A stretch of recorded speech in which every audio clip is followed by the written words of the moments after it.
By December, Sarah Roy of Harvard University, the world's leading authority on Gaza's economy, she also happens to be the daughter of survivors of Auschwitz concentration camp. Sarah Roy wrote, "The breakdown of an entire society is happening in front of us." It's happening in front of us in Gaza.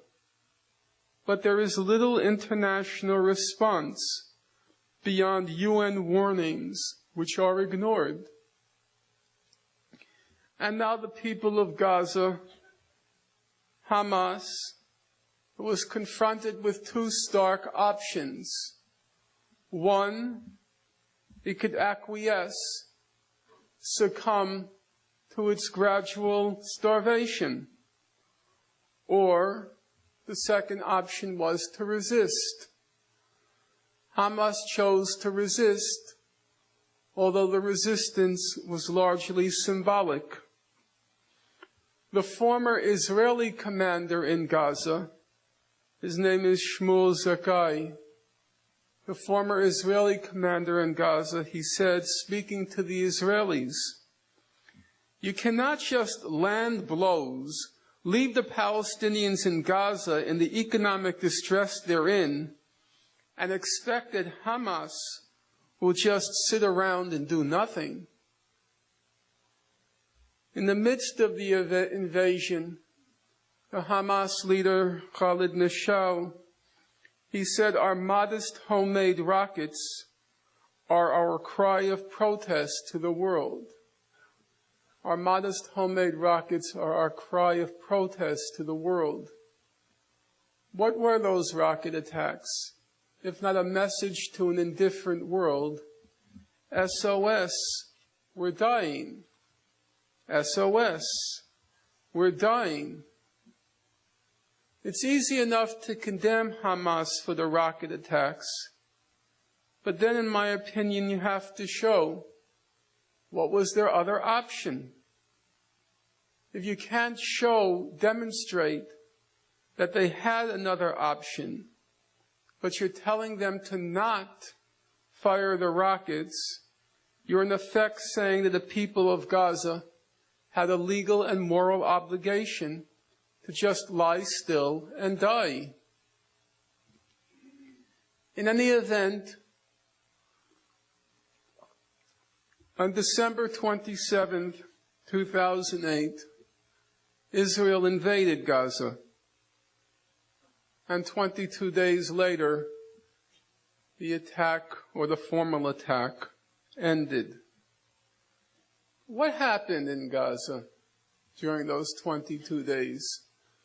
Nowadays, when you read reports on what happened in Gaza, even by sympathetic sources, a recent report that came out by Human Rights Watch, a report that I was just reading on the plane over from what's called the International Crisis Group, they all refer uniformly, they refer to the Gaza war, the war in Gaza. Israel, in order to justify the death and destruction in Gaza, it keeps saying that it was confronted in Gaza with what it calls an asymmetrical war, that it fought with Hamas terrorists. And then they say, well, yes, there might have been death and destruction, but we all know that in the course of war, a lot of things, terrible things happen. It's just the nature of war. That you have to make split-second decisions, that there's confusion in the battlefield, what they call the technical term, they refer to it as the fog of war.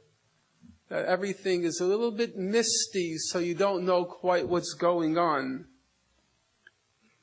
So call it an asymmetrical war, call it the fog of war, call it, as I said earlier, the Gaza war. They all start from the assumption, the premise, that there was a war in Gaza. But was there a war in Gaza? After those 22 days, the Israelis were very proud of themselves. They went around saying, we've now shown the Arabs who's who and what's what. Because in July, August 2006, they suffered a major defeat in Lebanon. And after that defeat, they began to worry that what they call their deterrence capacity was diminished. Deterrence capacity is one of those fancy technical terms that political scientists invent in order to make you believe that they know something that you don't, and most of the time they don't. All it means is the Arab world's fear of Israel. That's the deterrence capacity. And Israel was worried that after what happened in July, August 2006 in Lebanon, that the Arabs no longer feared Israel. There was this character named Sheikh Nasrallah, the head of Hezbollah, and he's given to speechifying, and he was giving all these speeches, and he was going around saying, the Arabs are no longer afraid of Israel. And he was taunting the Israelis and saying, come on, attack again.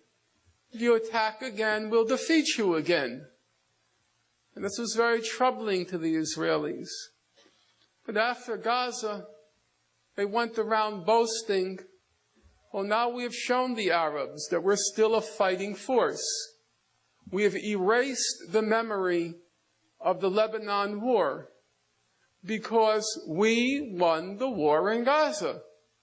We won the war in Gaza. But along came an Israeli strategic analyst, and he wrote, it is very dangerous for Israel to believe it won the war when there was no war. In reality, not a single battle was fought during the 22 days. A former Israeli foreign ministry official, he said, there was no war. Hamas sat in its bunkers and came out when it was all over. So what did happen in Gaza? I noticed a few people with perplexed looks in their eyes in the audience. What did happen in Gaza? We have a fairly clear picture of what happened on the so-called battlefield. Israel began the attack with the air assault on Gaza. And by the end of the 22 days, they had launched 3,000 combat missions over Gaza. Every plane returned. None was downed. None was even harmed, damaged. That's not too surprising, because the Palestinians had no anti-aircraft weapons to speak of. After the first week, Israel launched what it called its ground and air assault. The Israeli soldiers were equipped with special night fighting equipment. Hamas couldn't even see them, let alone fight them. So what happened in Gaza? In fact, we have a pretty good picture, because after those 22 days, many Israeli soldiers publicly testified to their experience in Gaza.